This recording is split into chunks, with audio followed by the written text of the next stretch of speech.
जय गुरु जी। संगत जी, शिव पुराण की रीडिंग। देवताओं और दानवों का युद्ध, शंखचूड़ के साथ वीरभद्र का संग्राम, पुनः उसके साथ भद्रकाली का भयंकर युद्ध करना और आकाशवाणी सुनकर निवृत्त होना, शिवजी का शंखचूड़ के साथ युद्ध और आकाशवाणी सुनकर युद्ध से निवृत्त हो विष्णु को प्रेरित करना, विष्णु द्वारा शंखचूड़ के कवच और तुलसी के शील का अपहरण, फिर रुद्र के हाथों त्रिशूल द्वारा शंखचूड़ का वध, शंख की उत्पत्ति का कथन। सनत कुमार जी कहते हैं, महर्षि, जब उस दूत ने शंखचूड़ के पास जाकर विस्तार पूर्वक शिवजी का वचन कह सुनाया तथा तत्वतः उनके यथार्थ निश्चय को भी प्रकट किया, तब उसे सुनकर प्रतापी दानवराज शंखचूड़ ने भी परम प्रसन्नता पूर्वक युद्ध को ही अंगीकार किया। फिर तो वह तुरंत ही मंत्रियों सहित रथ पर जा बैठा और उसने अपनी सेना को शंकर के साथ युद्ध करने के लिए आदेश दिया। इधर अखिलेश्वर शिव जी ने भी तत्काल ही अपनी सेना को तथा देवों को आगे बढ़ने की आज्ञा दी और स्वयं भी लीलावश युद्ध के लिए सन्नद्ध हो गए। फिर तो शीघ्र ही युद्ध आरंभ हो गया। उस समय नाना प्रकार के रणवाद्य मतलब कि इंस्ट्रूमेंट्स बजने लगे। वीरों के शब्द और कोलाहल चारों ओर गूंज उठे। कोलाहल मतलब शोर। मुने इस प्रकार देवताओं और दानवों का परस्पर युद्ध होने लगा। उस समय वे दोनों सेनाएं धर्म पूर्वक जूझने लगी।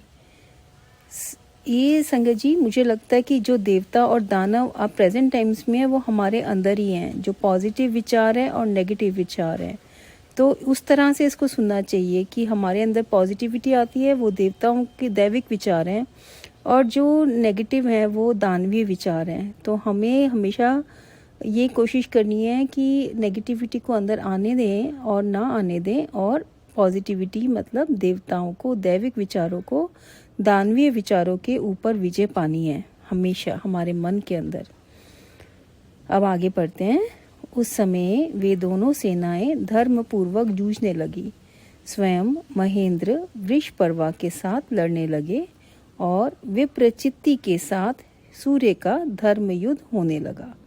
विष्णु दंभ के साथ भीषण संग्राम करने लगे।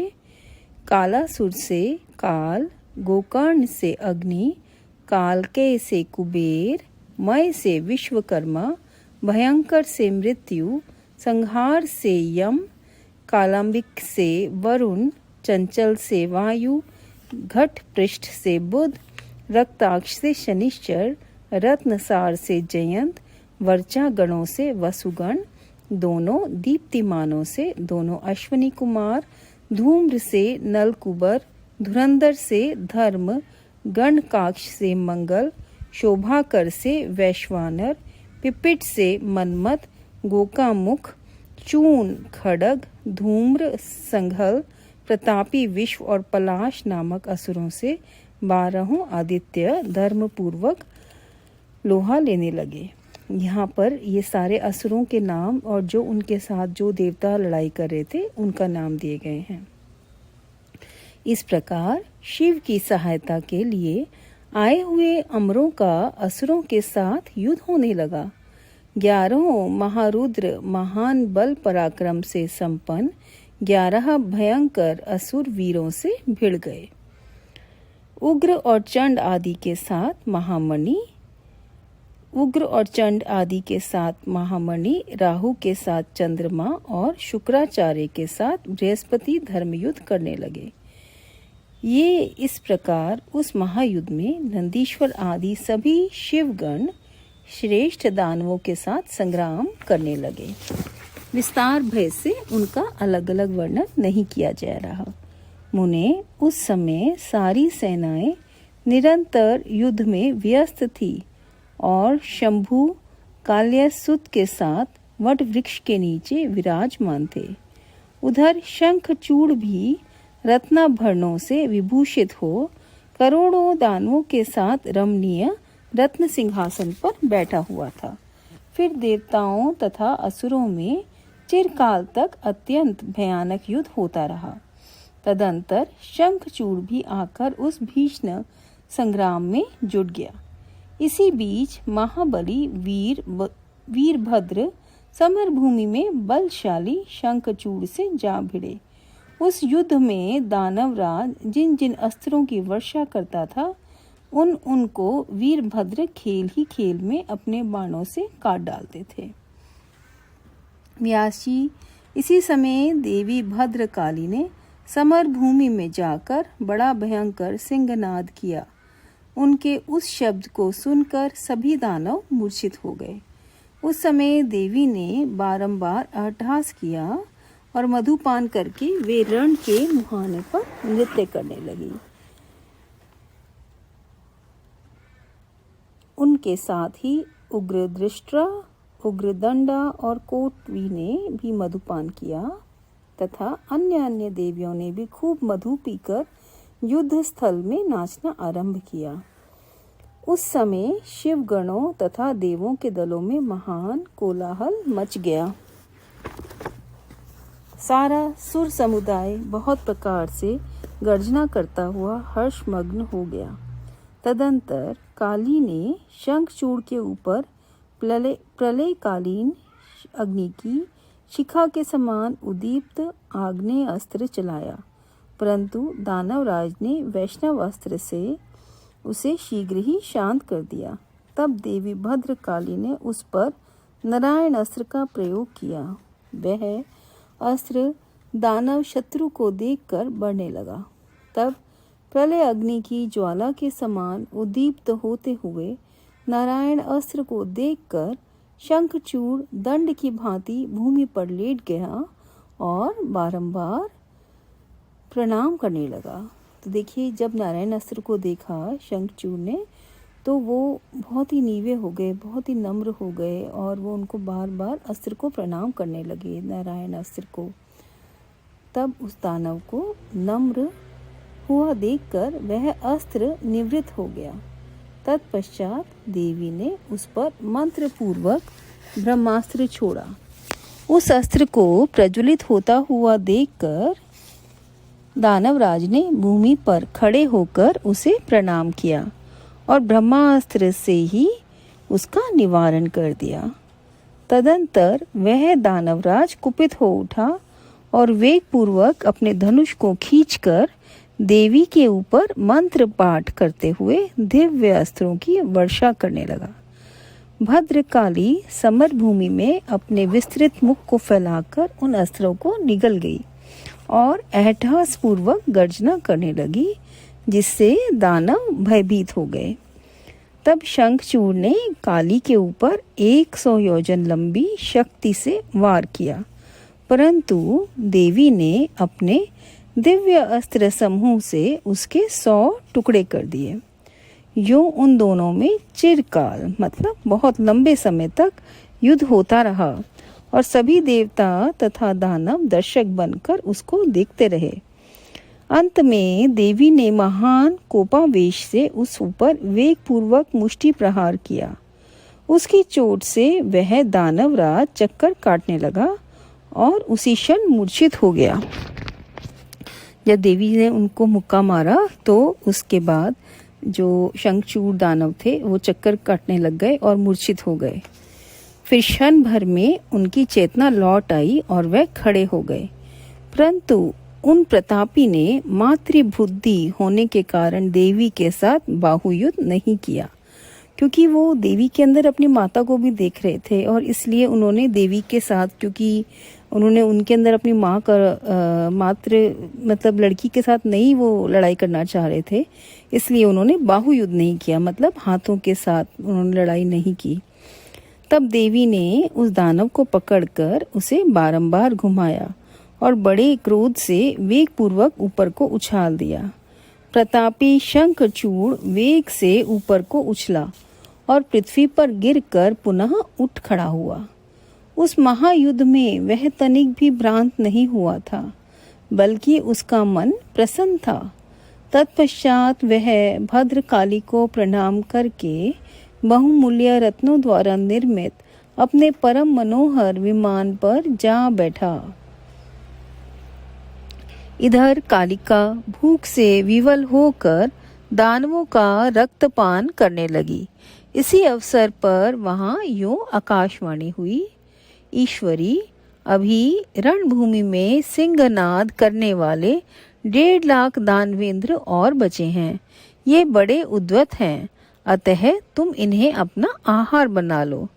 परंतु देवी, संग्राम में दानवराज शंखचूड़ को मारने के लिए मन मत दौड़ाओ, क्योंकि यह तुम्हारे लिए अवध्य है, ऐसा निश्चय समझो।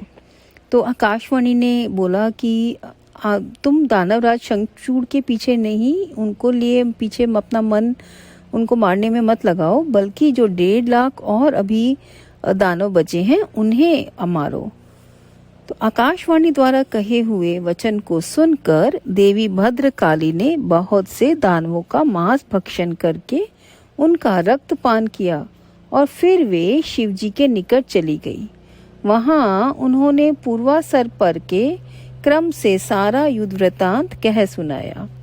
व्यास जी ने पूछा, महाबुद्धिमान सनत कुमार जी, काली का वह कथन सुनकर महेश्वर ने उस समय क्या कहा और कौन सा कार्य किया, उसे आप वर्णन करने की कृपा करें, क्योंकि मेरे मन में उसे सुनने की प्रबल उत्कंठा जाग उठी है।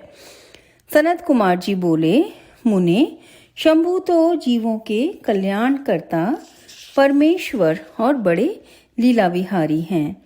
वे काली द्वारा कहे हुए वचन को सुनकर उन्हें आश्वासन देते हुए हंसने लगे। तदंतर आकाशवाणी को सुनकर तत्वज्ञान विशारद स्वयं शंकर अपने गणों के साथ समर भूमि की ओर चले। उस समय वे महावृषभ नंदीश्वर पर सवार थे और उन्हीं के समान पराक्रमी वीरभद्र, भैरव और क्षेत्रपाल आदि उनके साथ थे। रणभूमि में पहुंचकर महेश्वर ने वीर रूप धारण किया। उस समय उन रुद्र की बड़ी शोभा हो रही थी और वे मूर्तिमान काल से दिख रहे थे। तब शंखचूड़ की दृष्टि शिवजी पर पड़ी। तब वह विमान से उतर पड़ा और परम भक्ति के साथ दंड की भांति पृथ्वी पर लौटकर अपने सिर के बल उन्हें प्रणाम किया। इस प्रकार नमस्कार करने के पश्चात वह तुरंत ही अपने विमान पर जा बैठा और कवच धारण करके उसने धनुष बाण उठाया। फिर तो दोनों ओर से बाणों की झड़ी लग गई।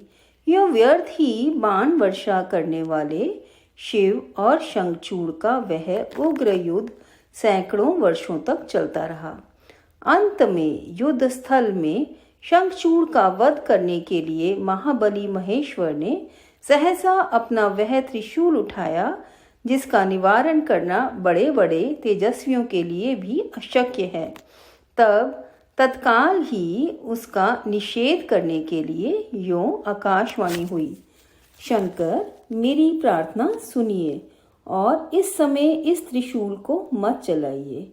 ईश, यद्यपि आप क्षण मात्र में पूरे ब्रह्मांड का विनाश करने में सर्वथा समर्थ हैं, फिर इस अकेले दानव शंखचूड़ की तो बात ही क्या है। तथापि आप स्वामी के द्वारा देव मर्यादा का विनाश नहीं होना चाहिए।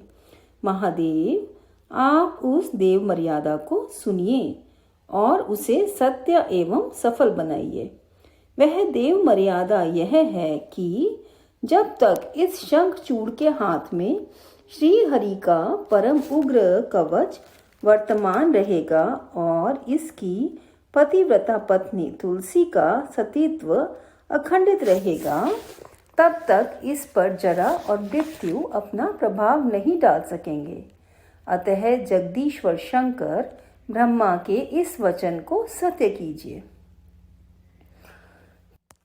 संगत जी, यहाँ पर उन्होंने बताया है कि जब शिवजी शंखचूड़ को मारने ही वाले थे तो आकाशवाणी ने उनको रोका और उनको बोला कि अभी आप अपना त्रिशूल ना चलाएं, क्योंकि आपके त्रिशूल चलाने से देव मर्यादा का खंडन हो जाएगा।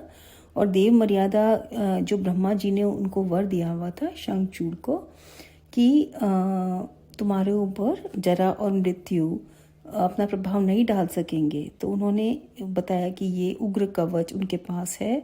और उनकी पतिव्रता पत्नी जो है, इस यहाँ पर पतिव्रता पत्नी का कितना प्रभाव बताया गया है कि जब वो अपने पति के लिए प्रेयर करती है तो उस समय कितना उसका देव भी उसका कुछ नहीं बिगाड़ सकते। तो ये बात बहुत ही समझने योग्य है यहाँ पर। अब हम आगे पढ़ते हैं। जब सत्पुरुषों के आश्रय स्वरूप शिव जी ने उस आकाशवाणी को सुना तो उन्होंने कहा तथास्तु और उसे स्वीकार कर लिया और विष्णु को उस कार्य के लिए प्रेरित किया। फिर तो शिव जी की इच्छा से विष्णु वहां से चल पड़े। वे तो मायावियों में भी श्रेष्ठ मायावी ठहरे। विष्णु जी तो मायावी हैं और वो तो अपनी माया से कुछ भी कर सकते हैं। तो उन्होंने अपनी माया से एक वृद्ध ब्राह्मण का वेश धारण कर लिया और शंखचूड़ के निकट जाकर उनसे कहा। वृद्ध ब्राह्मण बोले, दानवेंद्र, इस समय मैं याचक होकर तुम्हारे पास आया हूँ, तुम मुझे भिक्षा दे दो। दीनवत्सल, अभी मैं अपने मनोरथ को प्रकट नहीं करूँगा, जब तुम देना स्वीकार कर लोगे तभी प्रकट करूँगा।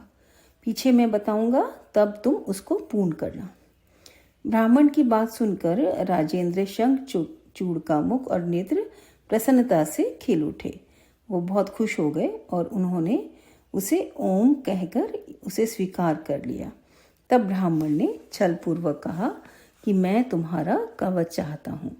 यह सुनकर ऐश्वर्यशाली दानवराज शंखचूड़ ने, जो ब्राह्मण भक्त और सत्यवादी था, वह दिव्य कवच जो उसे प्राण के समान था, ब्राह्मण को दे दिया।